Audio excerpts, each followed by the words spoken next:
사도 바울은 이제 소아시아 전도를 하다가 성령의 지시를 받고 유럽으로 이렇게 전도 방향을 돌리게 됩니다.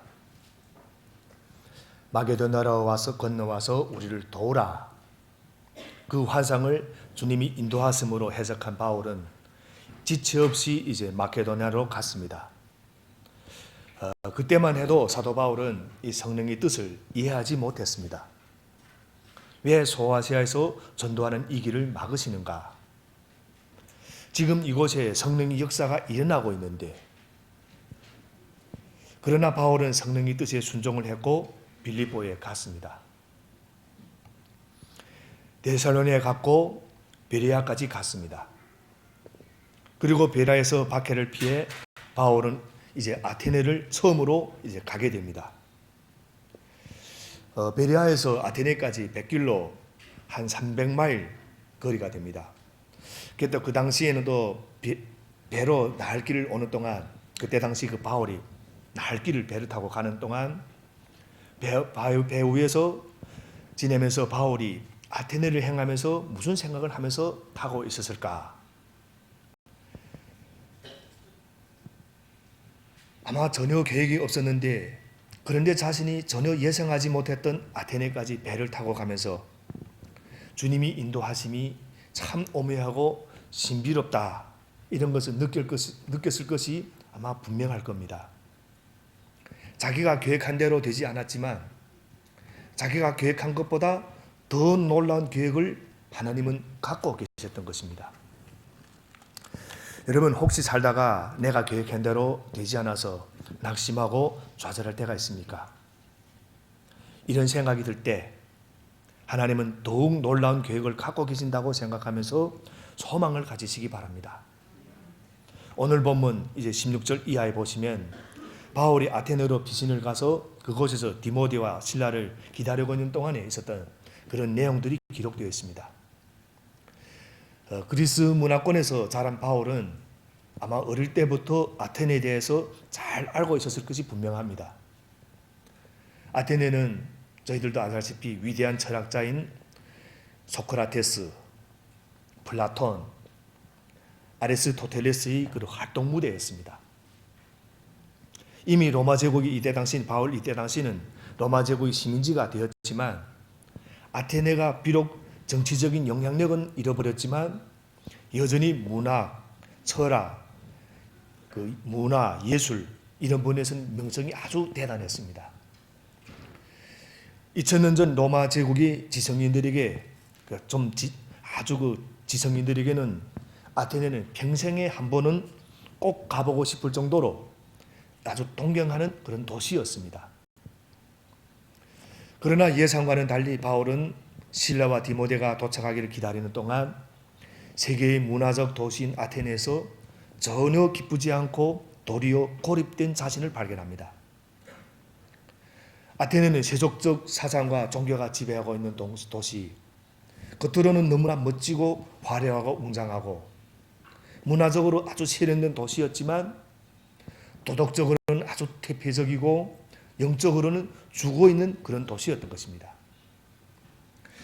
여러분, 옛날 1세기 그때 당시 아테네만 그랬던 것이 아니라 지금 오늘날 우리가 살고 있는 21세기 우리도 바로 그런 도시에서 우리는 살고 있습니다. 그렇다면 그런 도시에 사는 우리 그리스도인들이 반응은 과연 어떤 것이 되어야 되는가? 우리는 이런 도시에 살면 우리는 어떻게 살아야 되는가? 오늘 본문에서 우리는 바울에게서 바로 그런 도시 속에서 살고 있는 우리 그리스도인들이 올바른 자세를 우리는 바울을 통해서 배울 수가 있습니다. 오늘 본문을 보면 아테네에 대한 바울의 반응이 4가지가 나옵니다. 오늘 본문을 보면서 이제 그 다음부터에서 보면 바울은 무엇을 보았습니다. 첫째는 어떤 반응이 보았는가? 보았다. 그리고 분을 느꼈다. 그리고 행동했고, 그리고 말합니다. 동역자인 실라와 디모데가 도착하기를 기다리는 동안 그가 아테네에서 그런 4가지 일을 했는데, 오늘에는 그 중에 앞이 3가지만 오늘 살펴보겠습니다. 가장 먼저 바울이 한 일은 보는 것이었습니다. 무엇을 보았는가? 그 도시에, 아테네 도시에 가득 차 있는 우상들을 보았습니다. 오늘 보면 16절입니다. 우리 16절을 함께 읽겠습니다. 16절. 바울은 아테네에서 그들을 기다리고 있는 동안에 온 도시가 우상으로 가득 차 있는 것을 보고 격분하였다. 아테네에 도착한 바울이 실라와 디모데를 다시 만나기 위해서는 최소한 8일을 기다려야 했습니다. 그래서 바울은 동역자들을 기다리면서 그동안 소문만 들었던 아테네를 직접 둘러보게 되었습니다. 기원전 6세기 아테네의 통치자에 의해서 착공된 제우스 신전이라고 있습니다. 기원전 6세기에 착공되기 시작했습니다. 이 제우스 신전이 8세기가 지난 기원 2세기경에 로마 제국의 하드리아누스 황제에 의해서 이제 완공됩니다. 제우스 신전이. 그러니까 거의 800년 동안 이 제우스 신전이 이렇게 완공됩니다. 착공해서 또 완공되기까지. 그러니까 이 본문 속에서 아테네를 방문한 바울은 그때 당시에는 아직 완공되진 않았지만 100개 넘는 기둥으로 이루어진 어떤 제우스 신전의 일부분의 형태는 그때 바울이 볼 수 있었다는 겁니다. 그리고 아테네는 그 위에도 크고 작은 여러 신전들이 있었고 곳곳에 온갖 신상들과 제단들이 많이 세워져 있었습니다. 지금도 가보면 유적들이 많이 남아있다고 합니다. 그런데 바울에게 깊은 인상을 준 것은 그런 것들이 아니었습니다. 그가 무엇보다 먼저 본 것은 그 도시의 아름다움도 아니었고 그 도시에 넘쳐나는 철학과 지혜도 아니었고 우상 숭배였다. 여기서 오늘 본문을 보면 우상으로 가득 차 있는 것 이렇게 표현하는데 여기서 가득하다 이 해당되는 헬라어의 그 원어를 보면 다른 곳에는 다른 신약 성경에는 전혀 이래 나오지 않습니다. 해당되는 단어가. 다시 말하면 다른 헬라어 문에서도 발견된 적이 없는 아주 특이한 단어다. 그래서 우리 대부분의 한국어 성경에서는 이렇게 우상이 가득 찬 이렇게 번역했지만 사실 이 단어가 나타내는 개념은 그 도시가 우상들 밑에 있다 하는 그런 의미가 그 개념이 있습니다. 우상들 밑에 있다. 다시 말하면 우상들이 꽉 차 있고 그 도시가 그 밑에 건설됐다. 다시 말하면 우상들로 완전히 뒤덮였다 하는 뜻이 있습니다. 나중에 이제 22절에 보면 바울이 오늘 보면 22절 잘 나오지만 21절이고 22절에 나오지만 아테네 사람들은 종교심이 많았다 이런 표현이 나옵니다. 그러니까 아테네에는 사람을 발견하는 것보다 신을 발견하기가 더 쉽다가 이거 말할 정도로 많은 우상들이 있었습니다. 수많은 신전들, 사당들, 신상들, 제단들이 어디를 가도 있었다. 그 모든 신상들은 또 아주 우아하고 아름답게 조각되어 있었습니다. 매우 아름다운 그런 예술 작품들이었던 겁니다. 바울이 그런 아름다움을 보는 눈이 없었겠나? 우리 다시 한번 묻지만 없었는가? 그렇지 않습니다. 그러나 그런 아름다움은 하나님을 영광스럽게 하는 것이 아니었기 때문에 아무리 화려하고 아름답고 웅장해도 이 바울을 감동시키지 못했습니다. 그 대신에 그는 하나님이 아테네 사람들에게 주신 예술적 그 창조성이 우상 숭배에 사용되는 것으로 인해서 가슴이 답답했던 겁니다. 바로 이런 것들이 바울이 아테네에서 본 것들이었습니다. 온갖 우상들에 잠긴 한 도시를 보았다. 찬란한 문화적, 철학적 중심지를 본 것이 아니라 우상들에 잠긴 한 도시를 보았다. 그리고 이 아테네가 어떤 도시인가? 지성과 문화의 중심지입니다. 그러나 동시에 우상과 미신으로 가득 찬 곳이라는 것을. 사실 오늘날도 똑같습니다. 오늘날 너무나도 역설적이게도 이상한 현상 중에 하나가 있습니다. 사실 이 아테네와 오늘날도 똑같습니다. 오늘날 우리 21세기는 과학이 얼마나 발전했습니까? 정말 우리가 놀랄 정도로 과학이 발전했습니다. 그런데 놀랍게도 그렇게 과학기술이 아주 발전한 곳에 미신과 우상숭배가 더 극성을 부리고 있다는 겁니다. 인기가 더 높아집니다. 우리 일본을 보아도 그렇고 한국을 보아도 그렇고 중국을 보아도 그렇고 어디를 가도 다 똑같습니다. 하나님은 믿지 않는데 귀신은 믿고 하나님은 믿지 않는데 점쟁이는 믿습니다. 과학이 발전한 지금 성령은 안 믿으면서 점쟁이들 믿고. 그래서 이런 것들을 볼 때 우리가 참 이상한 현상이 알 수가 없는 겁니다. 그래서 우리가 이런 것을 어떻게 설명하는가? 여러분, 우상과 미신은 최고의 과학을 접하고 있는 21세기 사람들. 우리는 오늘날 우리는 최고의 지성인이라고 말할 수 있습니다. 최고의 지성인들에게도 다 해당이 된다. 모든 사람에게 다 해당이 됩니다. 왜냐하면 인간은 모두 타락했고 죄인이기 때문에. 인간은 옛날이나 지금이나 여전히 타락한 존재이고 변하지 않았다는 것을 보여줍니다. 그래서 그런 상황을 지금 바울이 보고 있다 하는 겁니다. 아테네 그 도시에서. 그래서 우리는 이 바울과 같은 눈으로 오늘을 보는 것이 중요합니다.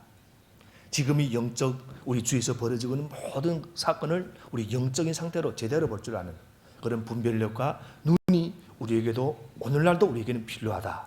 그래서 우리가 그런 것을 볼 줄 알아야 됩니다. 두 번째로 아테네 우상이 가득 찬 것을 보자마자 바울은 마음에 격분합니다. 이 격분이라는 단어는 원래 그 헬라어로 화가 났다, 고난을 당한다 그런 의미가 있는데 바록시노라는 단어를 사용합니다. 바록시노라는 헬라어 동사를 사용합니다. 그리고 이 단어에서 무엇이 나오는가? 발작이라는 이런 단어가 파생돼 나옵니다. 그래서 이 단어는 원래 어느 때 사용됐는가? 이학적 의미를 가진 단어로서 어떤 말하면 불씨를 정신이 잃거나 그리고 또 간질병 이런 데서 발작하는 것 이런 데 사용되는 단어가 이 바록시노라는 단어입니다. 이것이 하나님께서 구약시대 이스라엘 우상숭배를 보면서 느끼셨던 그런 감정, 이 바록시노라는 감정을 느꼈던 겁니다. 하나님이. 그리고 신약 성경은 우리도 알다시피 헬라어로 되어 있고 구약 성경은 히브리어로 되어 있습니다. 그래서 이 히브리어 구약 성경을 헬라어로 번역한 것이 70인역이라는 성경이 있습니다. 그래서 헬라어로 된 이 구약 성경인데 거기서 하나님이 이스라엘이 우상 숭배에 대해서 분노하실 때마다 사용된 단어가 바로 이 바록시노라는 이 단어를 사용했습니다. 이스라엘 사람들이 시내산에서 금송아지를 만들었을 때 나중에 바알신과 관련해서 엄청난 우상 숭배와 범죄를 저질렀을 때 그리고 북이스라엘이 사마리아에서 제사를 위해서 금송아지를 또 만들었을 때 하나님이 너를 격발시켰다고 나오는데 그것이 바로 이 단어를 사용했습니다. 바록시노라는 단어를 사용했습니다. 또한 예수님께서 사람들이 하나님의 성전에서 장사하는 것을 보시고 하나님의 집을 강도의 그 소굴로 만들었다 하면서 품으신 마음에 대한 이 단어가 바로 이 바록시노라는 단어입니다. 그래서 오늘 본문에서 바울이 아테네가 그 어떤 도시보다 아름답고 대단한 도시지만 그러나 더 심한 우상의 도시라는 것을 보고 마음에 격분했다. 바록시노를 느꼈다. 이 말씀입니다. 그런데 이 헬라어 원어로 이 마음에 격분했다. 이 말을 다시 한번 의미를 잘 살펴보면 바울의 속에 있는 그의 영이 격분했다 하는 의미로 해석됩니다. 영이 격분했다. 그러니까 인간적이거나 육체적인 분노나 자기 마음에 안 들어서 화를 내거나 분노한 것이 아니라 영적인 분노, 거룩한 분노였다 하는 말씀입니다. 거룩한 분노. 예수님도 같은 이런 거룩한 분노를 느꼈습니다. 성령님 안에서 느낀 거룩한 분노. 이제 바울은 아테네 사람들이 우상숭배를 보면 이 거룩한 분노를 느끼는 겁니다. 아주 괴로워합니다. 그들의 죄에 대해서 분노하고 우상에 대해 분노하고 그 뒤에 숨어있는 그 사탄에 대해서 분노하는 겁니다.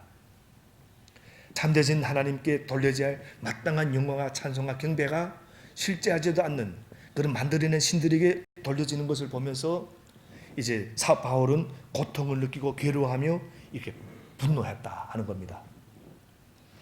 여러분, 바울과 같은 거룩하고 이로운 분노는 사실 쉽지 않습니다.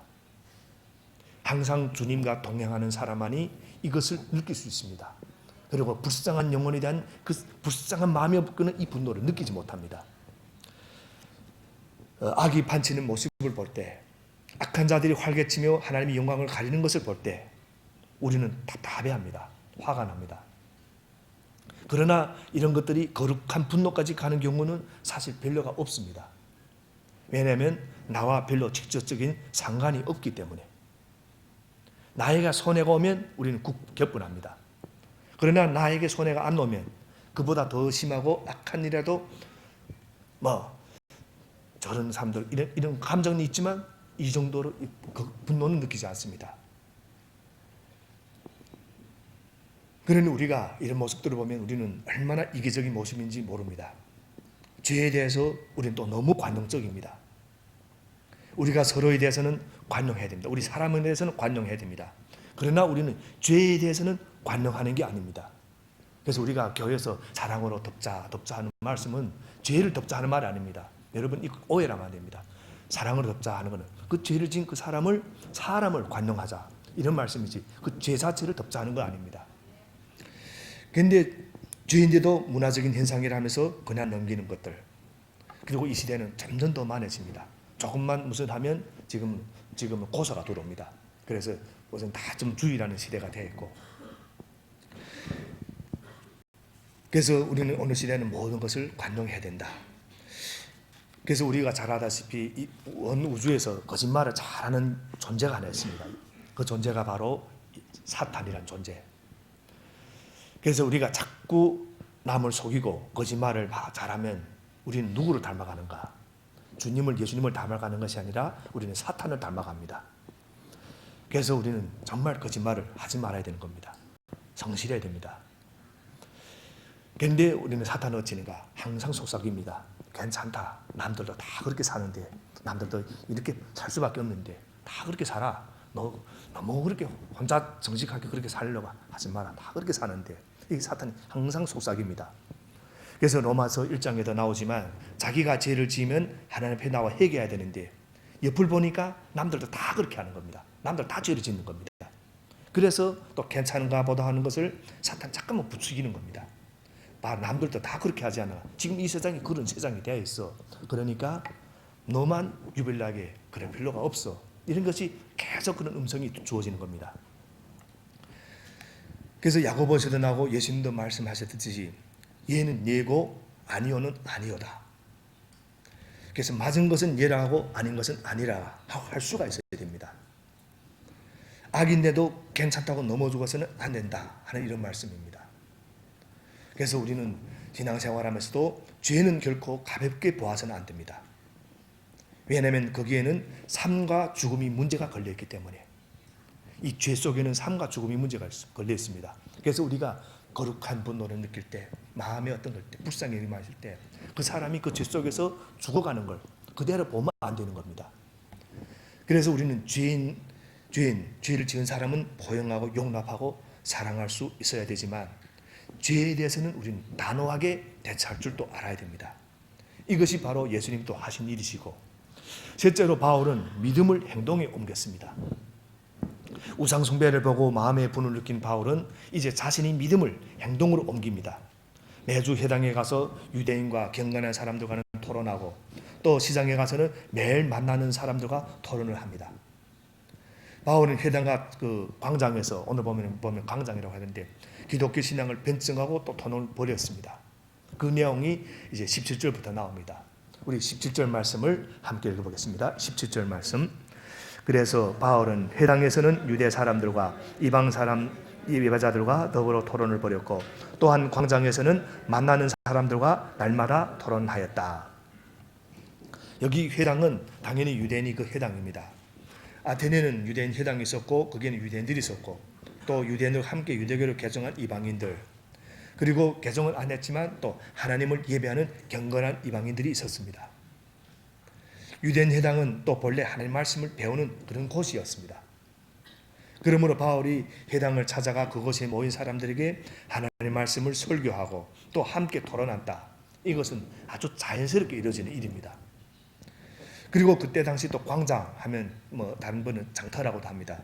물건을 팔고 사는 그런 시장뿐만 아니라 집회와 재판 그리고 자유 토론까지 가능한 그런 공개적인 광장이라고도 할 수 있습니다. 그래서 우리 오늘날 그 어떤 데모라 하는 곳이랑 가보면 그 데모라는 현장에는 어떤 사람들이 막 그 지고서리 막 이렇게 연설을 하기도 하고 하는 것처럼 그런 모습들이 그때 당시 그 광장에도 있었다 하는 겁니다. 그래서 바울이 그런 곳에서 지금 변론을 한 겁니다. 바울이 항상 하나님의 말씀을 그것을 강론하고 논쟁했다. 이 말씀은 사실은 그렇게 이상한 거 아닙니다. 그때 당시 사람들 다 그렇게 했기 때문에 아주 자연스럽게 회당에 가서는 설교도 하고 또 그들과 논쟁도 하고 또 광장에서도 그랬고. 근데 거기서 이제 바울이 유명한 그 철학 그 학파들을 이렇게 만납니다. 18절 말씀입니다. 18절 말씀 함께 읽겠습니다. 그리고 몇몇 에피쿠로스 철학자와 스토아 철학자도 바울과 논쟁하였는데 그 가운데서 몇몇 사람은 이 말쟁이가 도대체 무슨 소리를 하려는 것인가 하고 말하는가 하면 또 몇몇 사람은 그는 외국 신들을 선전하는 사람인 것 같다 하고 말하기도 하였다. 그것은 바울이 예수를 전하고 부활을 전하기 때문이었다. 여기서 에피쿠로스 철학자들은 기본적으로 무신론자들입니다. 그러니까 인간의 최고 목표는 쾌락이라 하고 주장하는 철학자들입니다. 그래서 쾌락을 추구하고 삶의 행복을 추구하라고 주장하는 사람들입니다. 반면 그 스토아 학파 이 철학자들은 다신론자로서 운명에 대해 복종과 그 고난을 강조하는 사람들입니다. 운명에 대해서 너희 지금 이런 운명이 있는데 그런 운명은 복종하라. 그리고 고난을 강조하는 사람들. 그래서 에피쿠로스는 무신론이고 스토아는 다신론. 그래서 이들은 당시에 그 그리스 최고의 철학자들 대표하는 아주 두 개의 그 학파였습니다. 그리고 여기서 우리가 이런 말씀 보면서 놀라운 것은 여러 다른 종류의 사람들에게 모두 복음을 전할 수 있는 이 바울의 능력, 이것을 우리가 볼 수가 있습니다. 회당에서는 유대인들을 비롯해서 하나님 아닌 종교적인 사람들에게, 광장에서는 보통 시민들에게 복음을 전한 것입니다. 지금도 사실은 이 상황은 그때와 아주 비슷합니다. 회당과 같은, 오늘 한번 회당이라고 하면 교회가 말할 수도 있습니다. 교회 내에서 많은 사람들이 있습니다. 교회 안에는. 여기에는 우리 신실한 그리스도인도 있고 초신자도 있고 또 아직은 예수님을 영접하지 않았지만 교회를 또 다니는 분들도 계십니다. 그래서 우리는 모두에게 효과적으로 복음을 제시하고 하나님의 말씀으로 양육하고, 특히 안 믿는 분들이 믿고 말씀 안에서 훈련을 받고 또 그래 하나님 주님 안에서 우리는 잘 자라가도록 우리는 서로를 이렇게 돌보고 또 서로를 말씀으로 양육해야 되는 것입니다. 그래서 한 영혼을 구원해서 그 영혼을 또 제자로, 예수님 제자로 만들어가는 것, 이것이 우리 교회의 또 사명이기도 합니다. 그리고 또 오늘날은 어떻습니까? 이 시장과 같은 이런 많은 그런 우리 공공장소들이 있습니다. 우리 직장도 그렇고 우리 생활 어떤 환경 사업장도 그렇고 그런 곳에 우리는 사람들이 모입니다. 우리는 그러한 사람들에게 나가서 그들이 또 친구가 되어줘야 되고 또 그리스도의 복음을 함께 나눌 수 있는 그런 또 사람들이 우리는 되어줘야 되는 것입니다. 직장에서 직장 사람들의 친구가 되어줘야 되고, 사실 그런데 우리가 오늘날은 이렇게 복음을 전하는 것이 참 어렵다고 합니다. 왜냐하면 사람들이 듣고 싶지 않아 합니다. 그리고 사람들은 무엇을 원하는가? 보고 싶어 합니다. 보고 싶어 한다. 이 무슨 뜻인가 하면 사람들이 예수님에 대해서는 정보를 어떤 믿는 사람들이나 어떤 교회에서나 또 매체를 통해서 이렇게 듣게 됩니다. 그런데 이 교회의 모습이 안 좋을 때가 참 많이 있습니다. 그러다 보니까 이런 교회의 부정적인 모습을 이런 많이 듣게 됩니다. 그래서 안 좋은 모습을 보면서 말로는 교회 뭐 사랑을 이야기하고 예수님을 이야기하면 그들이 벌써 귀를 막습니다. 안 듣고 싶어합니다. 너희들은 말로만 예수님 사랑을 말하고 말로만 예수님을 이야기한다. 그래서 이럴 땐 딱 방법이 한 가지밖에 없습니다. 보여주는 것. 이 그리스도인이 신실한 삶을 그들에게 보여줄 수밖에 없습니다. 그래서 그들은 우리에게서 뭔가를 보기를 원합니다. 그래서 죽음의 복음을 우리가 더욱 효과적으로 전하기 위해서는 오늘날 이 시대에는 모범적인 삶을 사는 가운데서 우리는 생활 속의 전도로 나가는 것이 오늘날 이 시대는 우리에게 필요한 것입니다. 그래서 19절도 우리 함께 읽겠습니다. 19절 말씀 함께 읽겠습니다.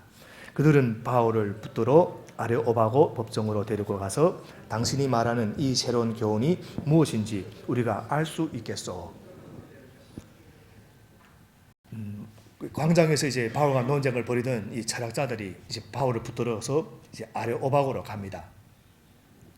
이 아레오바고라는 그 아테네 초창기에 그 귀족 회의가 열리는 곳으로 유명했습니다.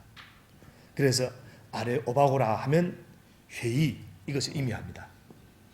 그 이후에 그 정치적인 상황에 따라서 좀 바뀌긴 했지만 이 아테네가 로마 제국에 정복당할 때까지 이 아레오바고에서는 늘 크고 작은 이런 회의들이 열렸습니다. 그 이후 이제 그 오바고는 재판 장소로 또 이렇게 사용되면서 또 법정을 의미하기도 했습니다. 우리가 잘 아는 그 유명한 그 소크라테스 또도 이 아레오바가에서 재판을 받았다 하는 것으로 유명한 그런 일화가 있습니다. 그래서 오늘 본문에서 이 철학자들이 바울을 붙잡아서 이제 데리고 아레오바고로 갔다. 이 말씀은 그 바울을 재판하려는 것은 아닙니다. 20절에서 그들이 왜서 데리고 가는가 이도가 나옵니다. 20절도 우리 함께 읽겠습니다. 20절 말씀. 당신은 우리 귀에 생소한 것을 소개하고 있는데 도대체 그것이 무엇인지 알고 싶소 하고 말했다. 그러니까 오늘 본문의 이 철학자들에게 예수와 부활은 모두 처음 듣는 그런 말이었습니다. 그리고 헬라어를 보면 예수를 헬라어로 보면 그 예수스라고 합니다. 헬라어로 예수스. 그리고 부활은 아나스타시스라고 헬라어로 합니다. 그러니까 둘 다 무엇을 끝나는가? 스로 끝납니다. 예수스, 아나스타시스. 그러니까 이들이 지금 오해를 한 겁니다. 무슨 어떤 신이 이름인가 하고 오해를 했습니다. 왜냐하면 우리가 잘 알다시피 제우스도 스로 끝나고 헤르메스도 그들이 믿는 헤르메스도 스로 끝납니다. 그러니까 다 스로 끝나니까 예수스와 아나스타시스도 신이 이름인 줄 알았습니다. 특히 부활은 그들에게 아주 이상하게 들을 수밖에 없었습니다. 한 사람이 죽었다가 다시 살아났다는 것. 그 한 사람의 죽음으로 모든 사람의 죄가 사함을 받고 그 한 사람이 부활함으로써 또 모든 사람이 영생을 받게 되었다. 그들이 상식적인 머리는 도저히 이해할 수가 없었던 겁니다. 그리고 상식적으로나 논리적으로 받아들이기 어려운 내용이었습니다. 그래서 그들은 예수와 부활에 대해서 바울로부터 조금 더 자세하게 듣기 위해서 바울을 복잡하고 시끄러운 그런 광장으로부터 조용한 아레오바고로 데리고 갔던 것입니다. 그러니까 조용한 곳에 가서 우리 당신이 설명하는 걸 한번 더 들어보자 이런 의도를 가지고. 그러면 그 내용이 이제 21절에 나옵니다. 21절을 함께 읽어보겠습니다. 모든 아테네 사람과 거기에 살고 있는 외국 사람들은 무엇이나 새로운 것을 말하고 듣는 일로만 세월을 보내는 사람들이었다. 세월을 보내는 사람들이었다. 이 아주 재미있는 표현입니다. 그러니까 2000년 전 아테네 사람들이 가장 크고 주된 관심사는 뭔가 하면 새로운 어떤 이론이나 학설 혹은 주장을 듣고 그것을 가지고 논쟁하는 것. 그러니까 말쟁이들입니다. 다 말하고 이런 것들을. 그래서 아테네 사람들은 바울이 전하는 예수와 부활이 자기 그 이성문화나 상식으로는 도저히 이해하거나 받아들일 수 없는 이상한 내용이었지만 지금까지는 한 번도 들어본 적이 없는 새로운 이야기였기 때문에 새롭다는 이유 한 가지만으로 조금 더 들어보겠다 했던 겁니다. 다시 말하면 그 새 것에 대한 그들이 지적인 호기심, 지적인 허영심을 채우기 위함이었습니다. 그러나 여러분, 우리가 뭐든지 새롭기만 하면 우리에게 유익하고 또 우리에게 바르게 세워주는가? 사실은 그렇지 않습니다. 우리를 바르게 세워주는 것은 새로운 것이 아니라 언제나 참된 것, 바른 것, 이것이 우리를 바르게 세워줍니다. 그런데 이 말씀에는 아테네로 대표되는 모든 도시의 특징이 하나가 다 잘 드러나 있습니다. 사람들이 마음이 비어있다 하는 겁니다. 허무하다. 오늘 이 부분을 그들이 보면 이런 말씀, 세월을 보내는 사람이었다. 허무한 겁니다. 마음이 꽉 차 있는 사람들은 새로운 것을 그다지 쫓아다니지 않습니다. 허무하기 때문에 이것을 해보고 만족을 못하고 저것을 해보고 만족을 못하는 겁니다. 비어있고 채워져 있지 않기 때문에. 그래서 사람들이 자꾸 뭔가 새 것, 색다른 것, 독특한 것을 찾는 것입니다. 뭔가를 찾고 있는 겁니다. 채워지지 않으니까 뭔가 새로운 것을 찾아보겠다. 여러분, 우리 안에 예수님이 없다면 우리 마음은 공허할 수밖에 없습니다. 그러나 예수님을 진짜 만나면 마음이 채워집니다. 그래서 우리 한번 교회 안에 찾아와서 자꾸만 다른 걸 무속을 찾는 분들, 교회에서 무속 찾는 분들 잘 생각해 보세요. 정말 내 마음에 예수님이 채워 있는가? 그래서 우리는 또 주위에 지금 채워지지 않는 분들이 우리는 많이 있다는 것을 우리가 꼭 기억해야 됩니다. 그런 분들에게 주님이 복음을 들고 나가서 사랑으로 섬기고 우리는 전해야 되는 것입니다. 그럼으로써 그런 영혼이 구원의 역사가 많이 일어나 또 하나님께 칭찬받는 우리 모두가 되기를 주님 이름으로 축원드립니다. 기도하겠습니다.